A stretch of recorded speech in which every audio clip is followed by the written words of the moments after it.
There we go. We are live. Hey, everybody. Welcome to the last day of February, right? Oh, I cannot believe it's going to be March tomorrow. Today's topic, and we are going to kick off with our little intro, and then we are going to dive in. Why do we live in silence? Today's topic is a trigger warning. I want to put that out there now, but let's get started.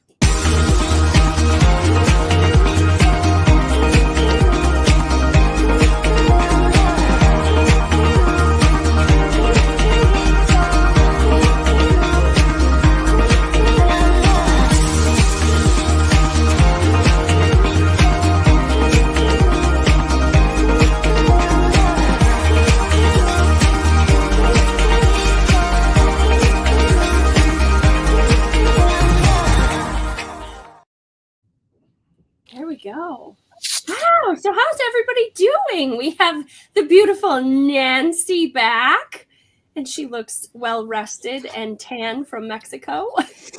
Well rested for sure. Well rested. Yeah, we're doing good. Doing good. That's good. Awesome. Awesome. How are you doing, Janet? I'm doing great. I love the topic today. Yes, absolutely. How about you, Richard? I'm always doing good. I'm always in a good mood. I'm always pumped up, and we got to start an hour later today, so I got to be able to take a nap. So life is good. Nice. I like looked at the time and I said to Adam, I'm like, are we an hour later today? And then we were figuring out the time schedule, and I was like, oh yeah, I could take a nap, and yeah, that didn't happen because I have kids, and that's life.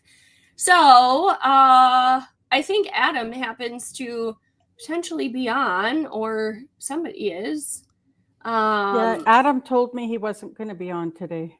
I think he might be popping in the comments, maybe. Oh. Okay. No, he is taking some much needed self-care and a break. All the wedding planning that they have been doing right now, he's slightly stressed. So I told him, I'm like, take the day off. Yeah, he's in the comments. He's stalking us to make sure that we're Hi, Adam. behaving. Okay, so let's dive into today's topic. Why do we live in silence? So, Nancy, I'm going to give it to you to kick us off. Oh, honey, that's a big, heavy topic for so many of us who have struggled with mental illness. This isn't my first time with mental illness, the repetitiveness of it sometimes, the shame of being back in a place of heaviness. For me, I've overcome a lot of trauma in my life, and to not be okay isn't something that's easy to admit when we're struggling. It's one of the hardest places, I think, with, I've got it all together all the time, and then to fall back into the patterns of life being really challenging and really hard. For me, that's a lot of it, to have the courage to say, you know what, I'm not okay. I am struggling. It's a big one for me. Yeah. Yeah, absolutely. How about you, Janet? Why do you think that we tend to live in silence? I think a stigma more than anything else. I know a career in the first responder field, it's a judgment whether you can do your job. So there's a good chance that stigma will stick with you, even if you've got, you're doing well and you're recognizing it and you've asked for help. That's taken as a weakness instead of as a strength. And I think that needs to be reversed. And I was fortunate. I was off work for something else when I got my diagnosis. So I had time to think, and the stigma wasn't as strong because of the other injury I had.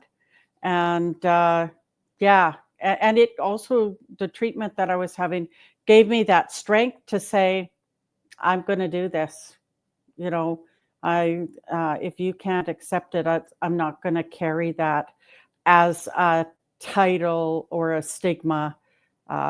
but look at it as an opportunity to explore and grow.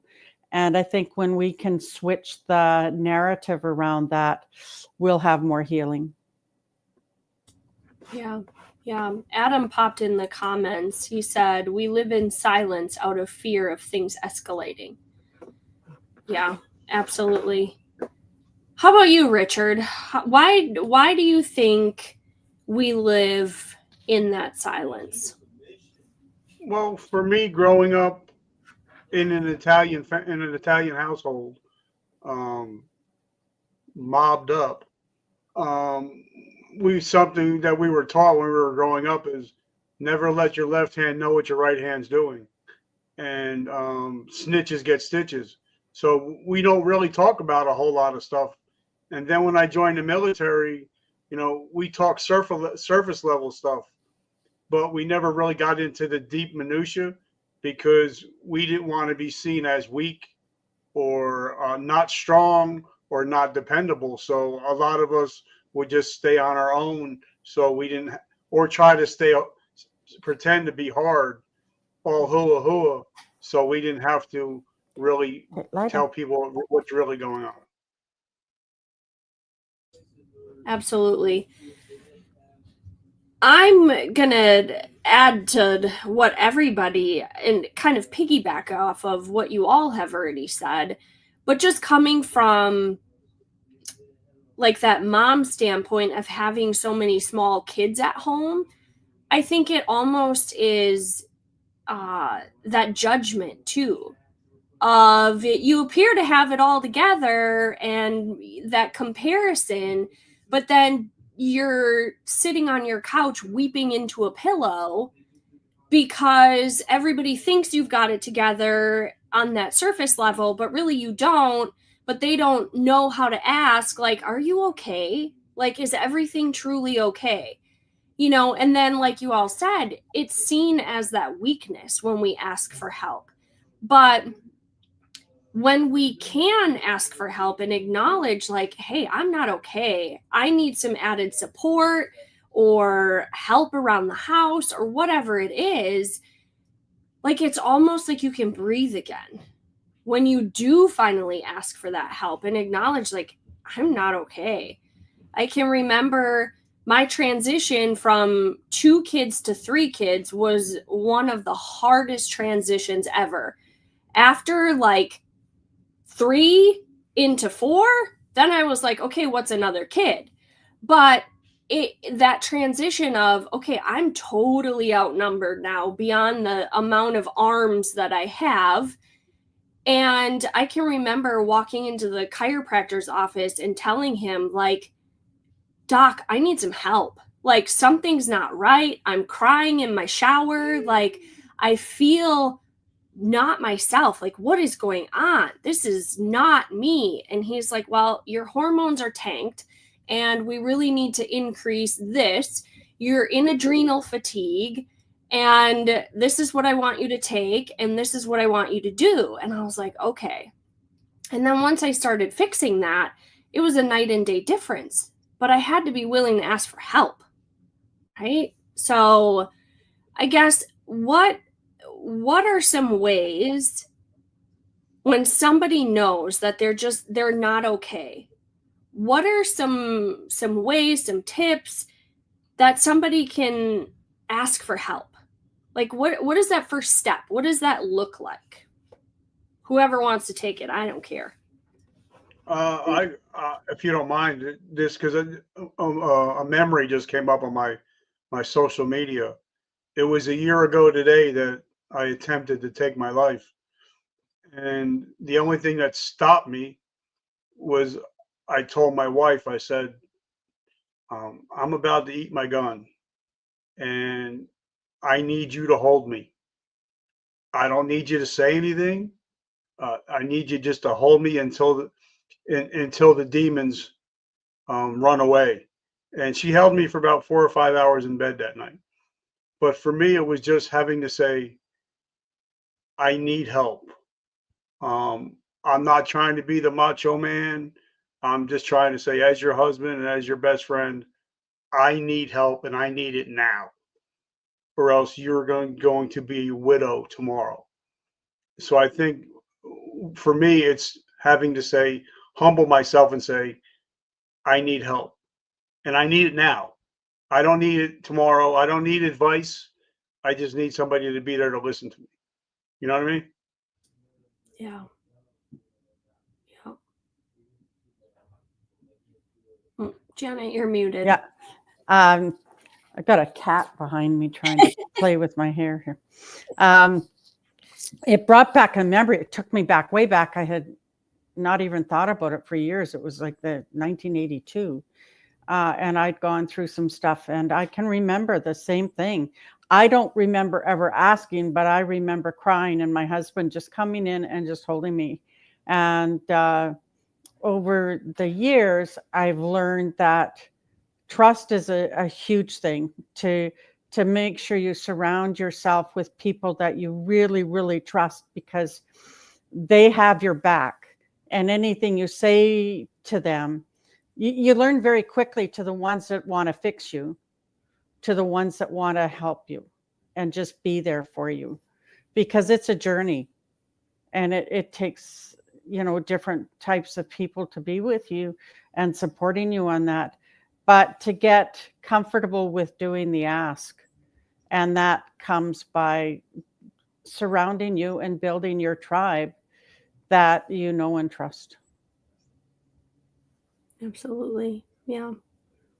I agree with both Janet and Richard. It is about having the people in your life, the tribe, so that when you're not okay, that you've got somebody to go to, and the courage to say, I'm not okay. I'm really not okay. I feel like I'm carrying the world on my shoulders. These are the struggles that I'm going through. And so often it's not just our struggles that we carry, it's our family's struggles when they depend on us so often to be that person that has all the answers. And we don't always have all the answers. It gets heavy. And Heavy. and now Nance being newly married, sometimes we hear the saying that marriage is 50-50. At that moment in time, it was marriage. My wife was at 100 and I was at 0. But I just had to say, okay, I'm at 0. I need your 100. And I think, that's where it all comes down to be like the song by Tim McGraw. It all comes down to being humble and kind. Yeah. Very true. Very true. Yeah. Absolutely. Do you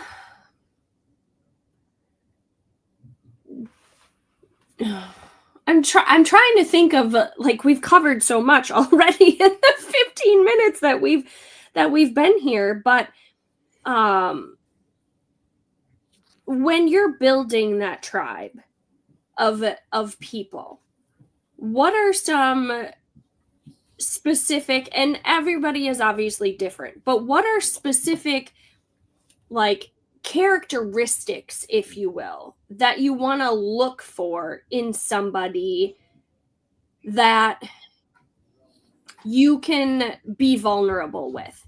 Like, is it they're showing the vulnerability back with you and you're having that back and forth? Or is it sometimes a complete stranger that you almost have like almost like a connection? Like, you feel like, oh, you're my people, kind of a thing? Or do you think that that's more of, whoa, that might freak them out if you go to them and say, hey, like, I feel like we have a connection, relatability to one another. Like, this is what I'm struggling with.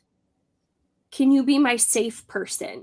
Like, how do you go about building that tribe if you're new to surrendering to the process of, I'm struggling? Like, how do you find those people? I think that we have to be open to it. in some way. And I was just on a call with a wonderful man, like it was a group call, and that was a guest speaker. But it was just, asking from the universe or wherever it was, your angels, whatever you believe in, I need help. Can you, support me here? And it's amazing, because I think you've brought up a lot of things that could all be the answer. Because I can remember when Les and I went on one of our house hunting trips during a transfer, and the realtor had been late, and she finally came over to the hotel room and started talking, and she just started opening up, and she says, "Who are you people? I've never shared this with anybody before." And I think sometimes there is that stranger that you get that vibe, or whatever you want to call it, that energy. And sometimes it's a built relationship. And I think it's because you've been burned before, you're more cautious.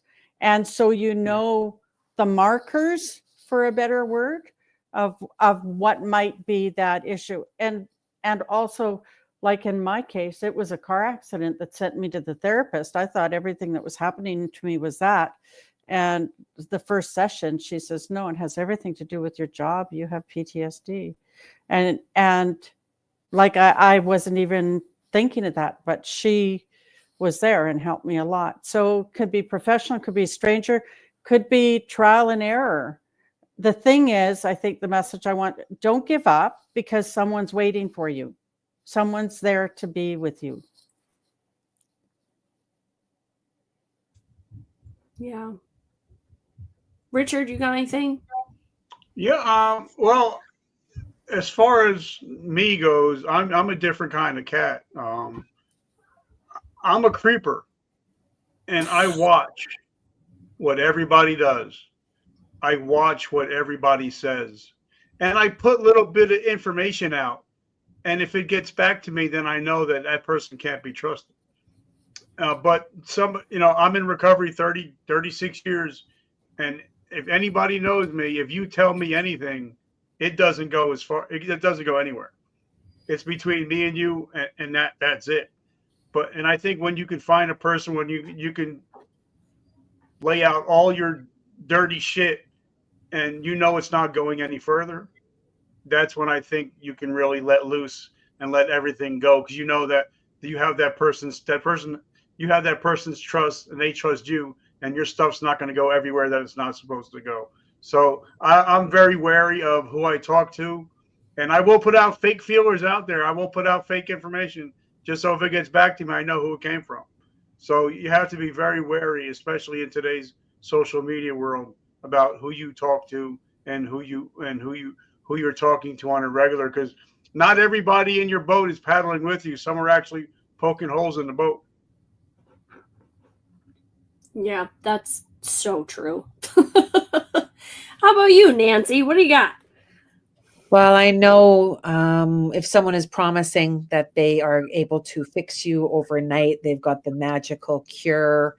That is a hell no, because it's not doable. It's not doable in a one and done. It is about establishing relationships with people. The trust is imperative. Like Richard, I've been burnt. I am cautious about who I share my life with, who I share my struggles with. And I look to those who are willing to say that they have been there before too. Not looking for someone that's happy all the time. It's not real. It's not attainable. It's just not attainable. Yeah. It's not. Right. Yeah. Yeah, for sure. So does anybody have like anything, other specific things that maybe they've experienced living in silence, or like what's happened after you've broken the silence, if you will? Let's go there. Like, what's happened after you've broken the silence?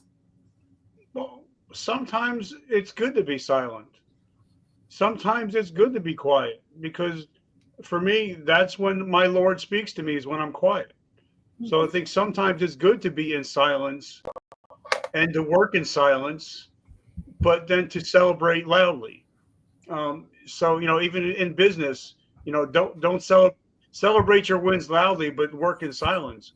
So sometimes silence is a good thing. It all depends on where you are at mentally, and that's why even in the Bible it says, "Listen for that still, quiet voice." And if we're not silent, especially with all our phones, our computers, our kids, our wives, our husbands, we don't, we barely probably get 2 minutes of silence a day. So maybe even getting a little silence might help your mental health. Is just being quiet for a minute. Yeah. I did an event the last couple of days, and that was one of the things we talked about was setting boundaries with people. And if you're burnt out and the way you recharge is isolation and being by yourself, then it's setting boundaries with people that are constantly like, hey, let's go out here, and hey, let's go do this, and let's do this, and that are trying to get you out of the house when you just want to seclude and be alone. And my dogs are going bananas because my kids are jumping everywhere. But just having that seclusion to recharge and to do your thing in the silence, right?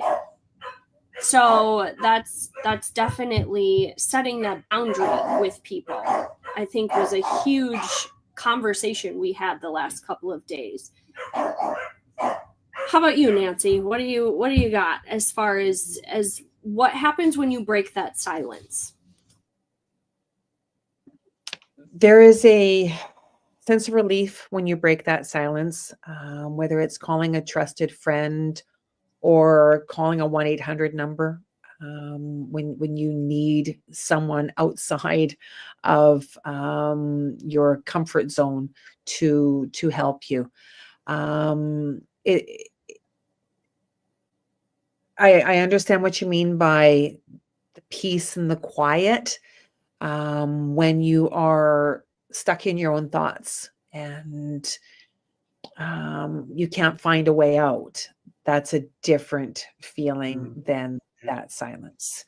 When you're rattling around and you don't have the motivation to even get out of bed, or you've lost your appetite, those indicators that you're going into a dark place, whether it's the first time or a second time. That's a different kind of, I don't want to talk about it, I'm okay, change the subject. That's a different kind of silence than the one that that peace and that quiet from the hustle and bustle of the world. It's that I'm too ashamed to tell somebody, and when you do tell somebody, huge relief. I'm not okay. It's really okay. Yeah.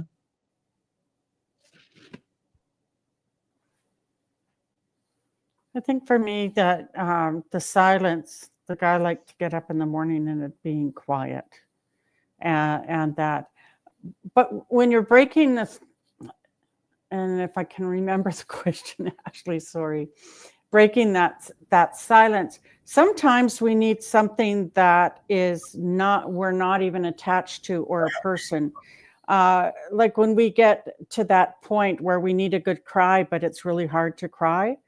There's there's all kinds of really good movies that'll put you into that place, or a series or something. And I think it's part of what NLP calls a breaking that state, right? Yep. And so I wasn't depressed or anything last night, but I had just, things have been happening and happening and happening. And I sat down and I thought, I don't want to read a book. I don't want to go to bed. I don't want to cook something. I just didn't know what I wanted to do.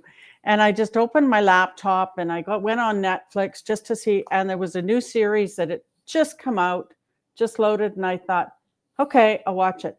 Well, I watched the whole season, and I tell you, I laughed. There was emotion, and I feel really good today. But I needed to have something that shifted. And I think that somebody told me the other day, hey, if you need a really good cry, watch this movie. And I can't remember the name of the movie now, but we've all, I think, watched those. Like Les and I'll watch something, and we have this saying, and it's crazy. I know it says, do you have broken eyes? Do you need a Kleenex? But I think that is a release. And sometimes that's what we need, just to shift that energy. And it's away from anybody else. Nobody else needs to know, but it's a way of shifting that. Yeah, absolutely. Adam popped a question in the comments.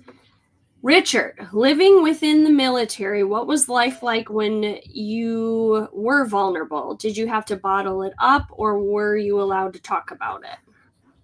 Well, I've always been that loud, obnoxious guy. I was the guy that, even if it was piss and rain, I was out there singing a song in the morning, having fun, having a good time. And everybody knew that if Kaufman's having a bad day, we're all having a bad day. So I was the guy that people knew, hey, if he's in a good mood, we're all in a good mood. But if he's in a down mood, there's something really, really wrong. So my guys respected me to know that I'm there to cheer them up. I'm there to keep them going. But even the strongest get weak. So they knew, hey, okay, if Kaufman's down, we need to get him back up to right size. So for me, I never had a problem with that. I've always been outgoing, loud, obnoxious. So I never had a problem with that whatsoever. Nice. I like that. So what about when you are fearful of breaking the silence? You're afraid of the judgment that could come. Like, how do you handle that?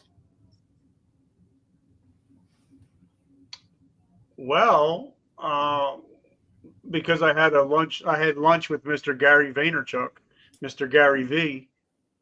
He told me to write all my dirty shit down and put it out in a book and publish it. So I already published all my bad shit. So what can anybody else say about me? So I don't have that fear because all my shit is public. Everything I do is public. So if anybody needs to know anything about me, all they got to do is follow my social media. There's no fear whatsoever, because if people know that I'm vulnerable, they could be vulnerable with me because they know I already put all my shit out there. Great point, Richard. I don't have that And problem. that comes from growth, right?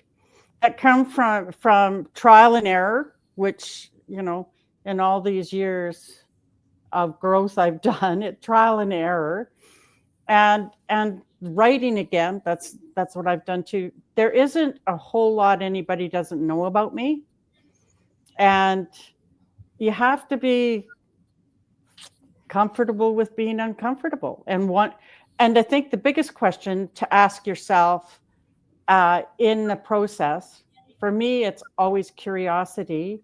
When something happens, I usually say, okay, another shift is coming. I wonder what it'll be.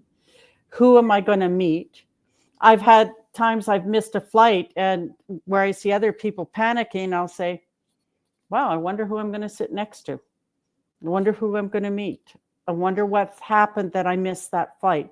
And when we shift our thinking, and whether you can call it reframing, some of the things are reframing, but your thought processes, and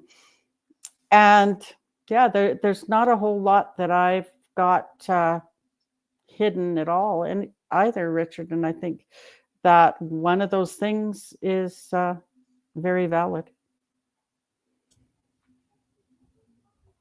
Yeah, for sure. How about you, Nancy? When we're struggling to come to terms with the difficult challenges that we're going through, if it's a call that's a hard one to make, it's okay to call somebody up and say, can you come over while I make this phone call? Can you come over and help me through this next step? It's there is no shame in being afraid. Absolutely no shame at all. Yeah, there's no shame in that. You're not the only one out there who's gone through this struggle. Someone's gone through it before you, and they may not have all the answers, but they may have the one answer that will help you move forward from today into the next day, right? It's those small little steps that we take that'll help us move forward. Yeah. Yeah, for sure. It's one of those, when you look at social media, a lot of people say, don't air your dirty laundry on social media. Well, if I don't want to write a book, why don't I just air it on social media? If people want to talk about it, let them talk about it. But at least I put it out there, so there's nothing that's hidden. And then it's one of those things of what is the phrase? Don't throw stones in a glass house because your sins might be found out, type of a thing. Well, what if I've already aired my sins out there? So then, oh sweet, okay, scooch out, you can show me after, okay? But it's one of those things of, well, my house is already shattered, so what's the difference? Like, it's already out there, it's already in the open. And my husband utterly hates social media, and he's like, people know more about me and my life than what I even know about my life, because I am the one that's on social media. And I told him the other day, I said, but I'm not talking about you. He's like, it doesn't matter. Everybody knows what's going on in our house most of the time, and I don't even know half the things that are going on in our house. But I firmly believe being vulnerable and authentic with people, it shows that real side of you versus this facade of, yep, everything's hunky-dory and it's all great over here. And then behind closed doors, shit's falling apart. And nobody sees it. Like I said earlier, everybody thinks that you've got it all together, but I would rather be vulnerable with people, especially for me, when I talk to a lot of moms, to let them know, like, I don't have my shit together. Like, I've got ducks and they are definitely not in a row. I don't even know where the hell they are half the time, because it's just the real parts of life. So yeah, for sure. Adam asked another question here. Just a second, please. Living in fear, and you want to talk to your parents about the struggles, but you don't want to be a burden. How do you get around that? Whoever wants to take that one. Well, I think to just sit down with your parents and talk to them, because the majority of us have no idea what our own parents went through. And maybe that's something that they can say, well, we did that, or this is how we handled it. And I'm very blessed that like we've got adult grandchildren and 2 adult children, and we're very blessed that those grandchildren come to us. And I got a call the other day from one of them and saying, Grandma, can I share something with you? Well, yeah. And I think that not all parents may be understanding of that, but I think all of us have an adult, someone that maybe is wiser, like an aunt or an uncle or a friend. And I think I was just on a call earlier, and the men were talking about some of their struggles as being fathers and stuff and wanting to be the best, but didn't have their own father as a good example. But they had, whether it was a minister, whether it was a police officer, whether it was an uncle or a grandfather that they could go to. And I think I know that I had some special people, and we talked about teachers too, And sometimes they're very wise and see more than you think they see, and might be very open to, but use your feelers too, and use your gut. I don't think we use our gut enough.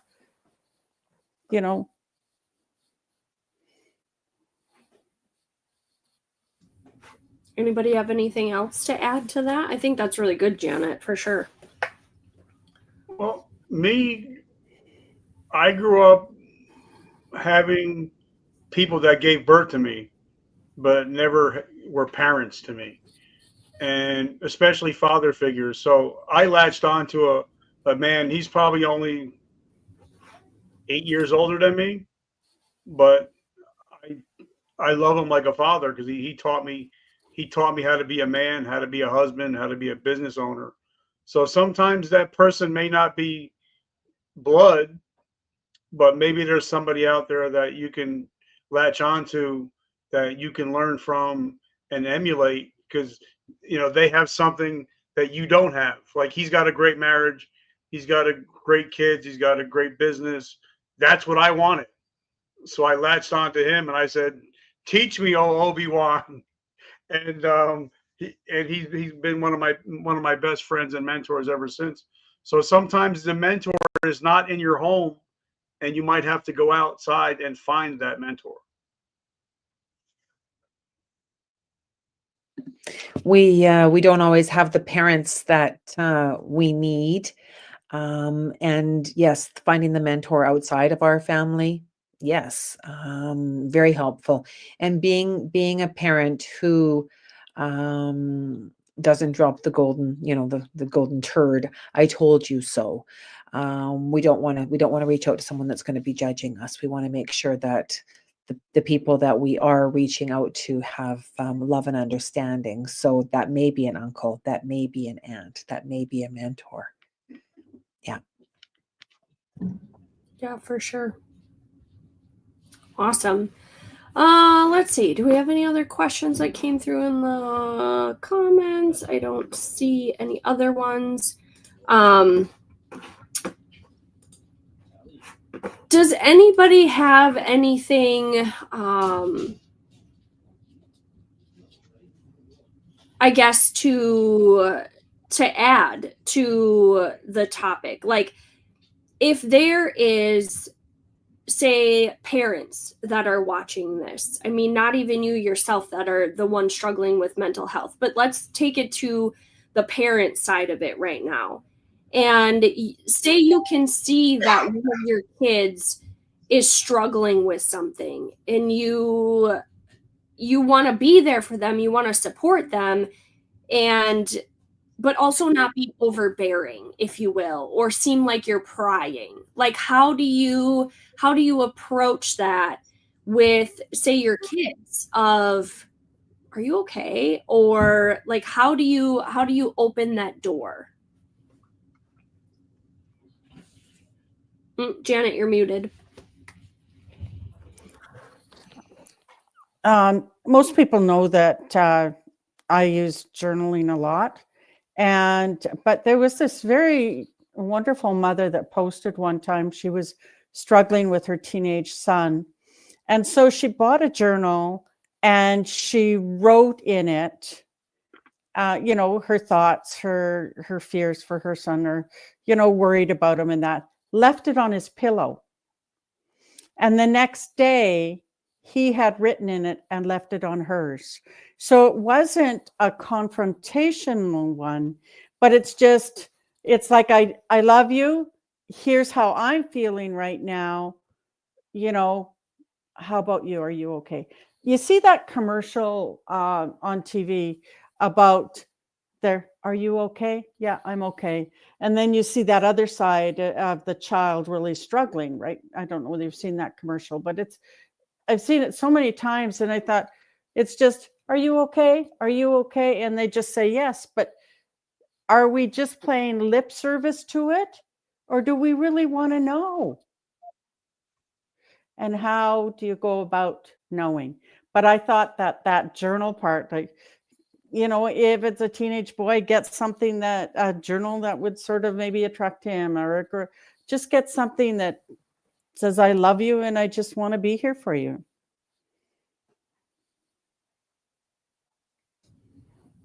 Yeah, that's a great idea. For sure. Because I think it takes down like the walls, right?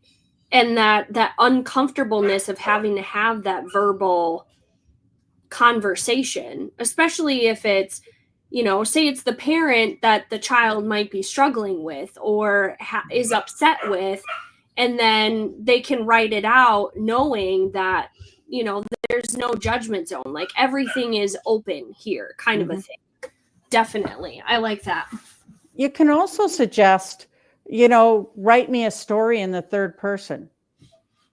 Because sometimes we can't write in our own words for us, but maybe we can have a virtual character that we can write that character in a third person that will give some insight. That's a suggestion. Yeah. Richard, you got anything? Yeah, for me, get out of the house. Get on their level. Go out to eat.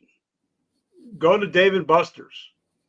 Go have some fun. If they like fishing, go fishing. If they like artistry, if they like movies, go to the movies. Talk while you're in the car to the movies. Talk before the movie starts, not during the movie, but before the movie starts. Get your popcorn and get your candy and just get out of the house, because a lot of times they feel that's their prison. So, but if you get out of the house and go out for lunch and go out fishing or something and get on their level, they're more likely to open up to you than if you're just at home and be like, okay, let's talk. And then you're going to see the eyes roll. But if you're on a fishing boat somewhere, like that country song he talks about, she thinks we're just fishing. It's not that way. If you can get on their level and get outside the house, maybe they'll open up to you because they don't feel the pressure. They're outside of the zone. So maybe they won't feel as much pressure if you just say, hey, what's going on, bro? How you doing? How's school going? Are you having fun? And I think that might help, is just be able to, get on their level, but also get out of the house. Richard, you bring up a great point, because our daughter, we had a 45-minute drive, to her riding lessons and back.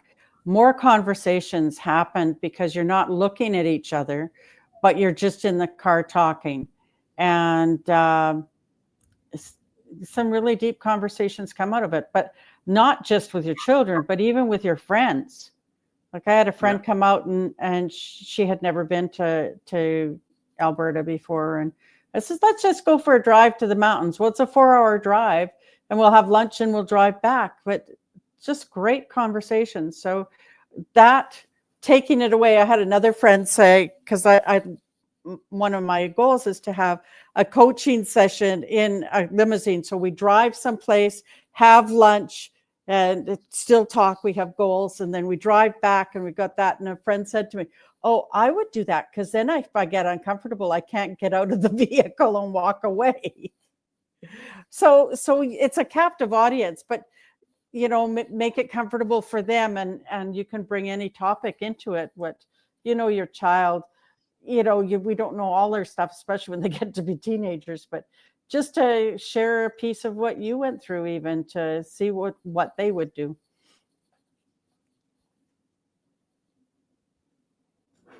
Nancy, how about you? Taking it out of the house is a beautiful opportunity. Going to do something that you can enjoy together, that walk outside. Let's go wash the car together. Let's take it away from the place that the problem is in, because we get lost in our problems in the space that we're in.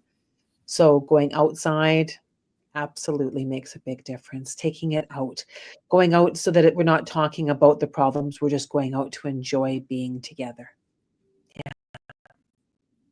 Yeah.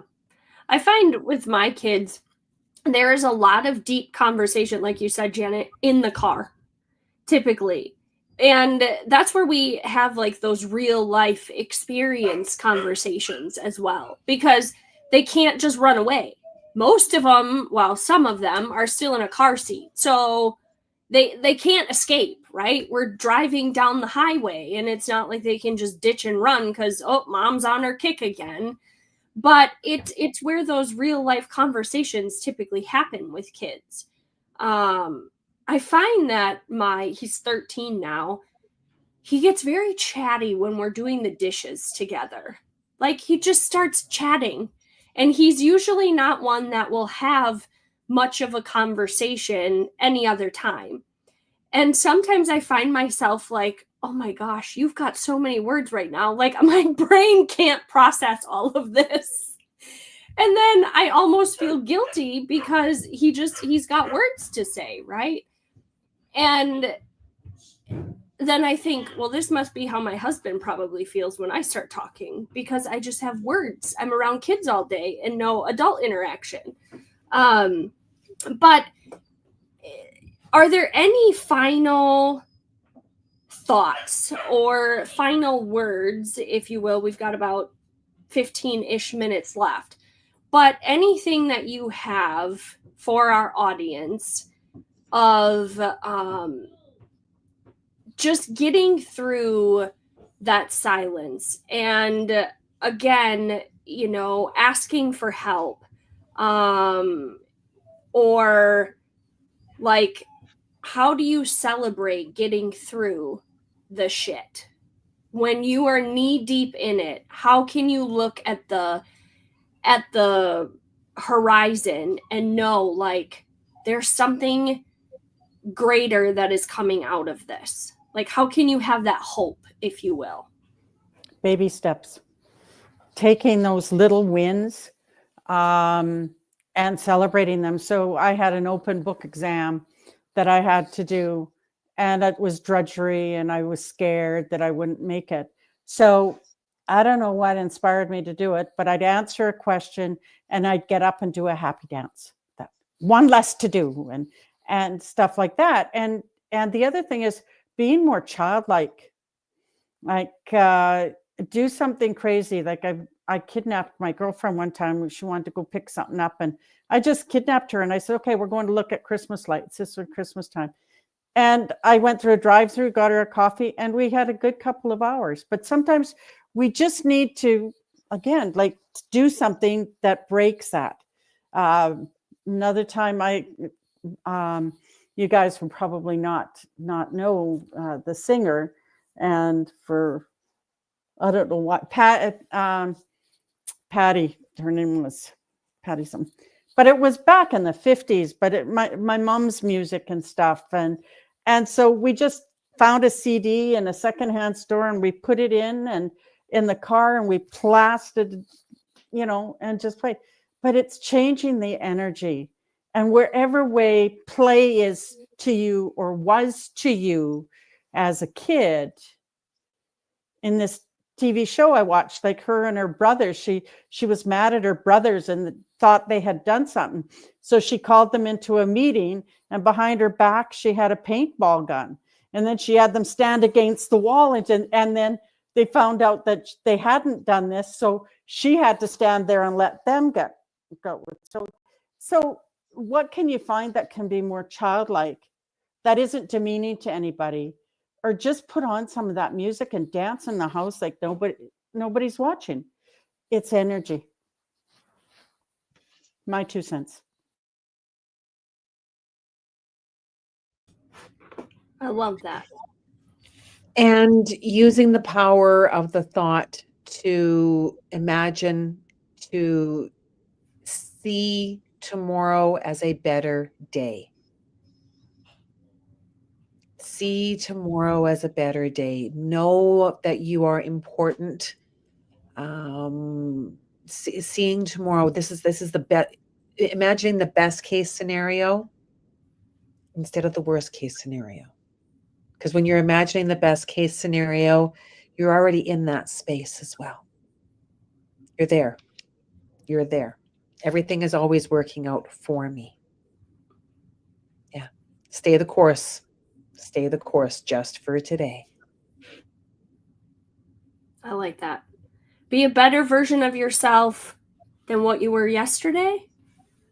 Like, whatever that means to you, I'm not where I was yesterday. Like, I'm moving forward type of a mindset for sure. Richard, how about you? Well, if you're going through shit, just keep going. That's the first thing. But even I'm a big sports fan. Even in the NFL, in the dog days of summer, they're planning on their Super Bowl party. So even though they're going through the shit the whole season, the great ones are thinking about, okay, what am I going to do? Am I going to go to Disney after this shit's over? Am I going to go to Disney after winning the Super Bowl? So if you're going through tough times, why not plan a celebration when you get out of it? Because you are going to get out of it. So why not celebrate and have something to look forward to on those days when you're tired and you're having your ass kicked and you're like, it's going to be all worth it. Like I know this year is going to be worth it when I'm sitting in July. I'm going to be in the Bahamas drinking a virgin pina colada with my wife and my kids on a cruise ship. But I got to go through the shit now to get to that point. So I think we need to have something to look forward to, but also like our friend just said, celebrate the small wins. Even James Clear wrote in his book Atomic Habits, you got to stack your wins. Even if they're small wins, if you start stacking them, you'll notice them a lot more. As long as you stack them and celebrate your wins, you'll come out the other side. As long as you're planning on celebrating when you do come out the other side. Yeah, it builds that resilience, right? Yeah. Yes. So Adam wanted me to remind everybody that next week we're back on at 8 p.m. UK time. And we are talking about rewiring your brain from addiction is our topic for next week. Yes. Right up my alley. Yes. Oh, goodness. Okay. I honestly, I don't know that I have anything else to really add unless somebody else does. I think today was a great conversation. And one of the, I've got these little motto cards that are on my desk. And today says, be good to yourself. So I think that's really fitting for our topic for today, because I think when we live in silence too, we take ourselves through that guilt and that shame, and then we beat ourselves up and we're our own worst critic, right? So just be good to yourself today. Like, just love yourself. Take the walk. Have the hot cup of tea. Maybe take the extra 10, 15 minutes in a hot shower, or run yourself a bath, whatever it is. Like, take care of you and be good to yourself today. So, awesome. And guys, for our listeners, we are looking for special guests. If you want to be featured, we're looking for special guests. If you're an author, if you're a speaker, or if you just have a great story to tell, we are looking for special guests. You can get in touch with Adam or any one of us if you guys would like to be a special guest featured on this show. Yep, absolutely. Yes, for sure. I think our schedule is booking out to September now already? I think it is September, October, something like that. So the schedule is definitely filling fast for sure. But let's see. I want to make sure that I'm not missing anything. And also, guys, make sure if you're listening to this, make sure you subscribe to our YouTube channel. Make sure that we have a newsletter that's going to be coming out soon. Make sure that you become a member of our newsletter. So we got a lot going on in the group. I think the group is up to almost 1,500 members. So it's time to get involved, guys. Yes. The newsletter is in progress. So if you do want to get on that newsletter, make sure that you reach out to one of us, get us your email, get in the group, all the things. We are working on the beginning steps of that. So yes, there is a lot coming. we just want to be the added support for all of you. So I think with that, like, we're done for today, guys. We'll end early and everybody can enjoy their Friday and their weekend. And again, we'll be back next week, rewiring your brain from addiction at 8 p.m. UK time. See you guys next week. Great call, everyone. Wise. Have a great week. Yes.